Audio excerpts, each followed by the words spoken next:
wabarakatuh. Selamat sore dan salam sejahtera untuk kita semuanya.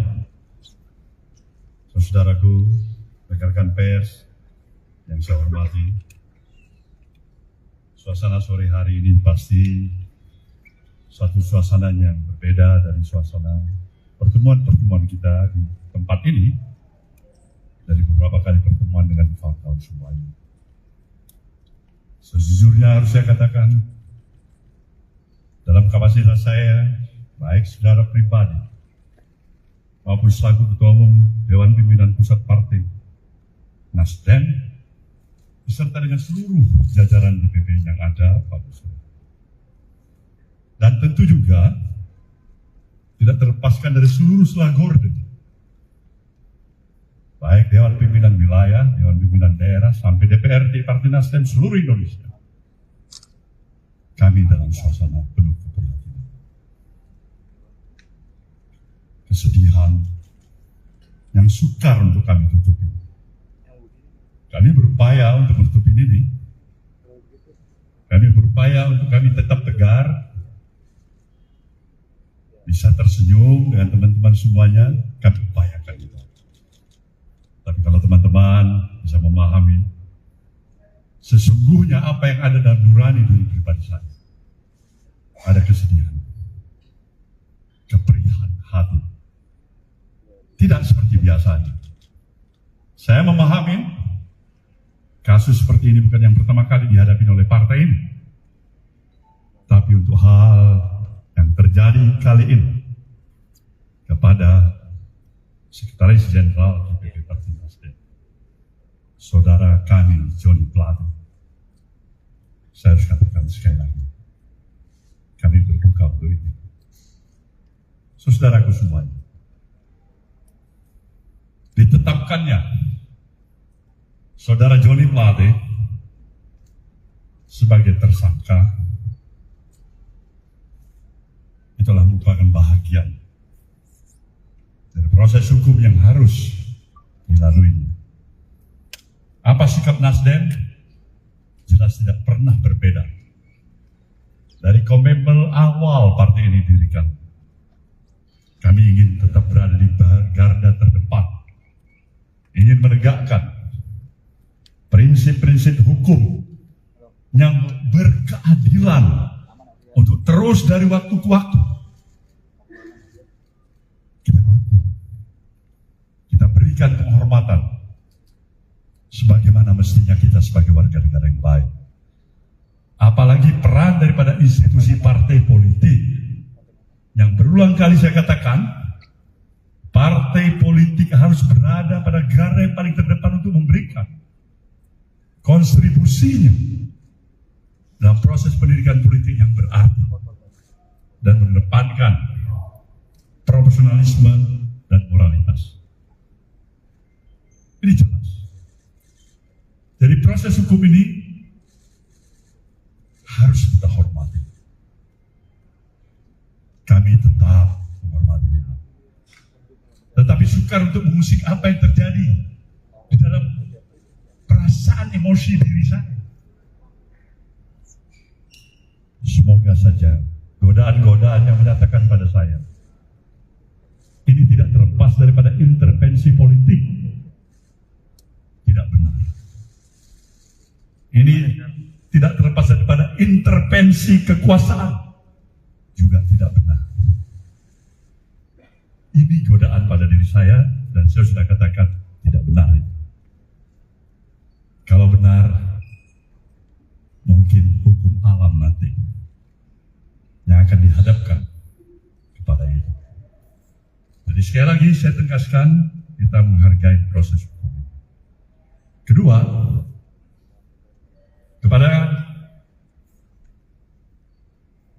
Partai Nasdem, saya sudah ingatkan seluruh selagorde ini untuk tetap bekerja seperti biasa. Tidak mudah terprovokasi. Jangan kasih tempat siapapun yang mencoba untuk mengadu domba di antara kita satu sama lain. Karena kita lebih mengedepankan terhadap stabilitas nasional yang kita. Ini jelas komitmen kami yang kedua. Dan yang ketiga, mengingat tugas dan kesibukan, posisi dan peran kesekjenan. Maka pada hari ini kami telah memutuskan Saudara Haji Muhammad Taslim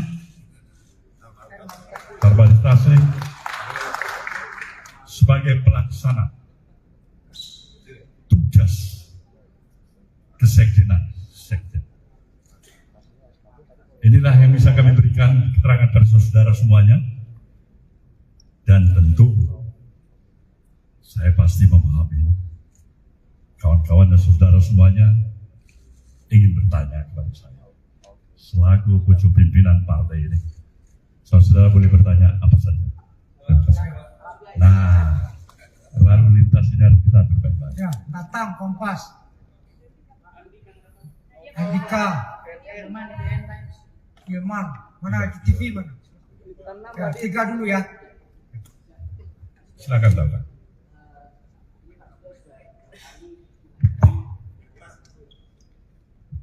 Siap. Mohon izin Pak Surya dan jajaran elit Partai Nasdem. Mohon izin bertanya Pak Surya, ini sudah kali kedua Sekjen Partai Nasdem, yang pertama dulu Rio Capella dan sekarang Pak Joni Plate terlibat dalam pusaran korupsi.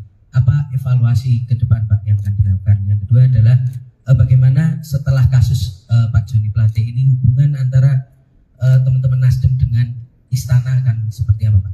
Terima kasih. Baik.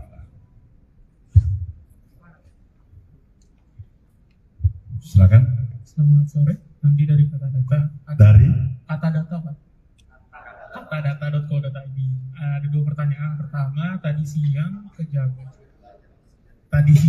Kejagung bilang bahwa akan mengusut kasus ini, aliran dananya ke parpol. Nah, dari tanggapan Pak Surya Paloh sendiri menanggapi strategi Kejagung itu seperti apa? Dan yang kedua, tadi siang juga Bang Faldo bilang bahwa jabatan Menkominfo akan digantikan oleh PLT.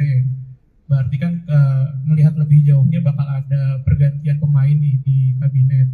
Dari Nasdem sendiri apakah akan menyajikan atau mesuguhkan nama baru ke Presiden untuk menggantikan Pak Joni, atau seperti apa strategi ke depan untuk masih ada dalam kabinet? Ya, Ilman Pak dari IDN Times. Izin Pak, terkait dengan kasus ini, Pak Surya beberapa tahun lalu pernah menyatakan kalau misalkan ada kader yang terlibat kasus korupsi, lebih baik Partai Nasdem buat apa dipertahankan itu Pak. Nah, apakah sekarang masih berlaku seperti itu? Kemudian ini kan kemungkinan Pak Joni akan di-reshuffle Pak. Nah itu jumlah menteri dari Nasdem apakah akan berkurang atau tetap itu Pak? Dan apakah akan ada bantuan hukum untuk Pak Joni? Terima kasih Pak. baik. Jadi ada 2 peristiwa. Dua-dua sekjen. Yang satu kasus 200 juta rupiah. Dia masuk tahanan untuk sekian tahun. Kasus gratifikasi. Dia telah menyelesaikan kewajibannya. Dan sekarang menjadi warga negara bebas. Yang kedua, Joni Plate. Terserah pendalaman pembuktian yang mungkin lebih dalam nanti. Tapi hari ini saya simak baik-baik keterangan daripada kampus Pakku. Ada pengakuan yang menyatakan dia meminta agar diberikan 500 juta untuk anak-anak setiap bulan. Dengan proyek kerugian negara yang 8 triliun. Ya, kalau tidak ada pendalaman lebih lain untuk menemukan bukti-bukti yang lebih memberatkan, ya semakin sedih lagi kita. Terlalu mahal dia untuk diborgol dalam kapasitas dirinya sebagai menteri, sebagai sekjen partai. Terlalu mahal, terlalu mahal. Kita tetap menganut ajas praduga tidak bersalah. Tidak Tidak ada di antara kita yang memastikan diri kita ini terlepas dari kesalahan, kesilapan, kebodohan, bahkan dosa. Itulah arti kehadiran kita sebagai manusia biasa. Kita berupaya yang sebaik-baiknya, sekaligus menjawab pertanyaan teman-teman kedua dan ketiga tadi. Bahwasanya kita tidak mampu untuk menjamin pasti akan tidak lagi terulang. Tapi niat baik kita juga tidak pernah padam. Tidak pernah ada pers yang barangkali mungkin mengapresiasi partai ini dengan komitmen yang sesungguhnya menolak politik dengan mahar. Dan itu bukan 1 rupiah, bukan 200 juta, mungkin triliunan. Dari apa pelaksanaan pilkada-pilkada yang sudah berlalu? Ini hanya catatan perbandingan bagi kita. Mencari kesalahan. Satu nota di ujung pulau sana dibandingkan dengan gajah di depan mata. Saudara pikir, mungkin itu adalah hal realita yang kita hadapi saat ini. Jadi, bagaimana dengan PLT-nya, Bung Joni Plate, di reshuffle-nya, kita terima, kita konsisten, karena kita katakan itu hak prerogatif presiden.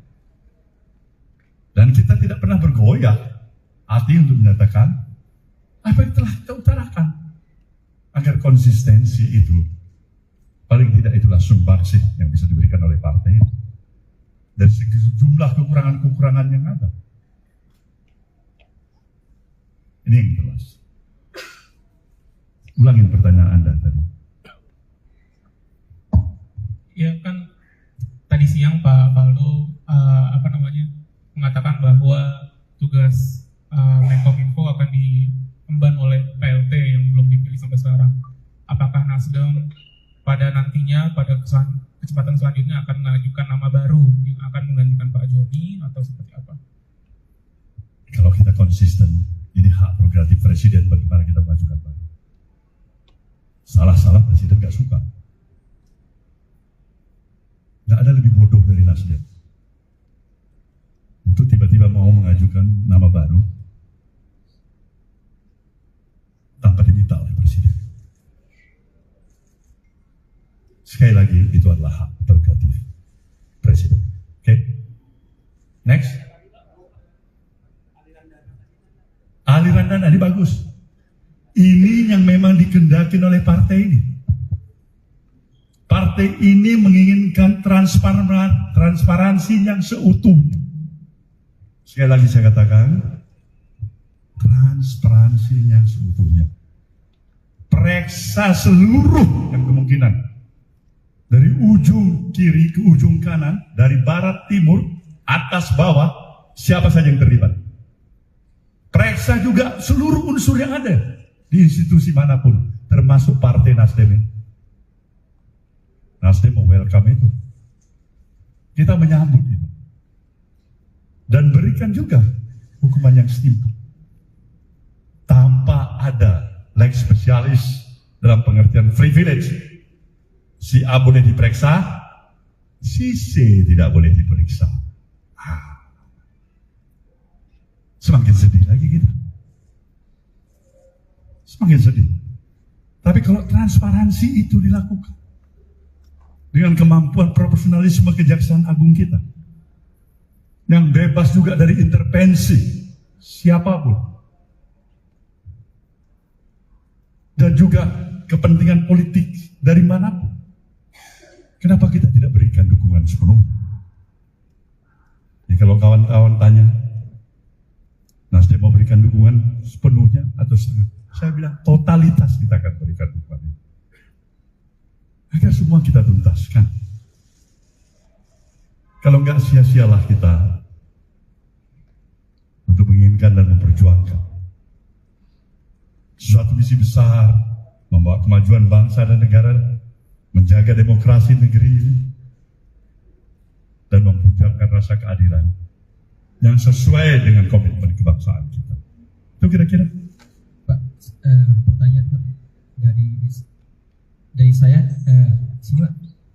Ramli dari Times Indonesia. Saya pengen minta tanggapannya dari Pak Surya Paloh tentang yang sudah ramai di media sosial. Ini kan sudah dikomentari oleh semua masyarakat Pak, bahwa kasus ini ada intervensi dari kekuasaan dan salah satunya karena ada pandangan politik yang berbeda antara Pak Surya Paloh, mungkin ya kedua Anies dan pemerintah mungkin ke salah satu kandidat. Mungkin itu Pak. Bagaimana tanggapannya Pak? Tanggapan saya ini sebenarnya harus mengkaji ulang. Apakah itu benar? Saya pikirkan ulang. Di dalam proses itu saya berkontemplasi. Sampai sejauh ini saya berpikir positive thinking, nggak ada itu intervensi. Sejauh ini. Tapi kita nggak tahu esok hari.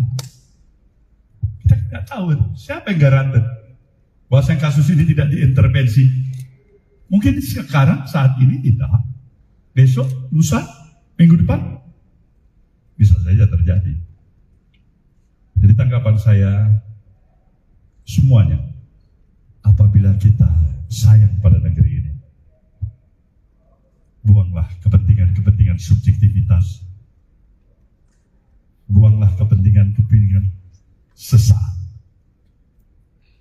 Jika memang kepentingan strategis yang lebih besar menunggu kehadiran kita. Itu.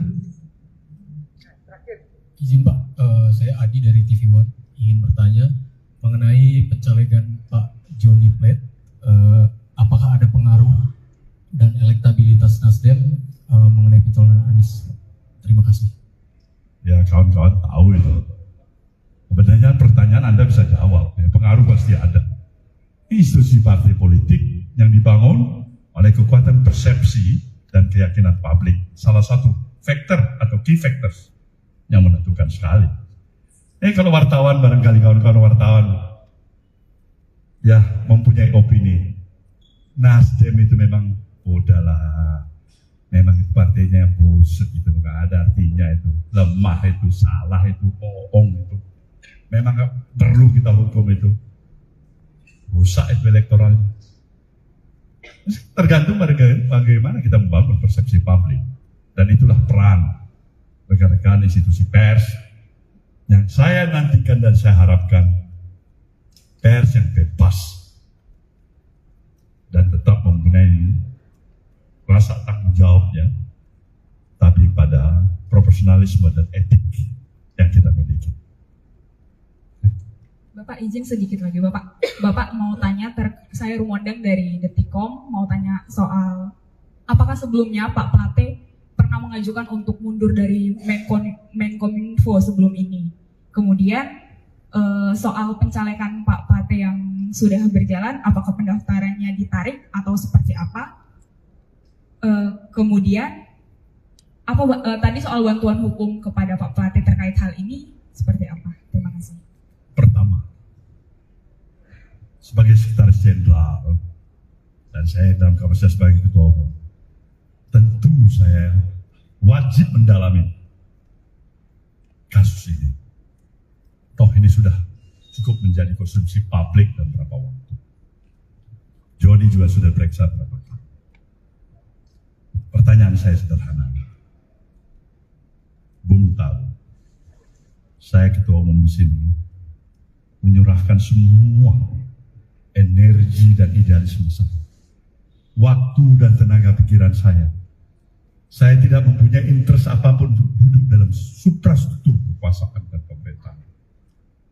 Saya ingin mengabdikan diri saya untuk membangun negeri ini. Satu hal yang saya minta dari Anda, jujur, Anda ada terlibat. Hal yang prinsipil sekali. Kalau ada urusan tetek bengek, saya nggak campurin itu. Hal yang prinsipil sekali, yang bisa merusak kita semua. Dialog ini 1 kali, 2 kali, 3 kali. Dia menyatakan kan? Itu yang pertama. Maka saya confident untuk dia sebenarnya tidak terseret dalam situasi seperti apa yang dialami oleh dirinya hari ini, yang di borgol tadi. Saya membayangkan bukan hanya anaknya, istrinya, cucunya. Itu barangkali yang menyentuh rasa human hati saya. Tapi itulah konsekuensi yang juga harus dibayar. Kedua, mengenai masalah pencalekan. Ini kita akan konsultasikan dengan KPU. Kalau memang KPU menyatakan oke, kita masih mengajukan ajas presumption of innocence. Praduga tidak bersalah. Jelas itu. Bantuan hukum wajib. Kawan-kawan di luar partai aja kalau memang minta bantuan hukum kita kasih. Apalagi sekretaris jenderal partai itu. Kewajiban kita untuk memberikan. Baik, kawan-kawan semuanya. Satu Pak. Selamat sore, terima kasih.